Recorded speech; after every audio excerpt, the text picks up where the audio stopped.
Greetings everyone, in today's video I will show you how to see all direct messages on Slack.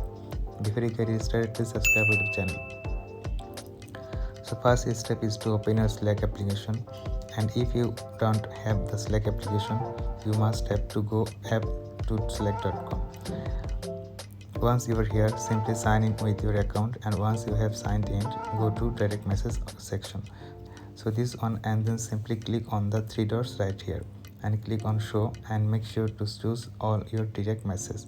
As you can see, the direct messages are right here. So just recap, let's just read it first and then again just recap. Go to the direct message section, click on the three dots, click on show, and then click on all your direct messages. So that's it. That's how you can see all your direct messages on Slack. So this is the way how you can see all direct messages on Slack. This is the video for today. Thanks for watching this.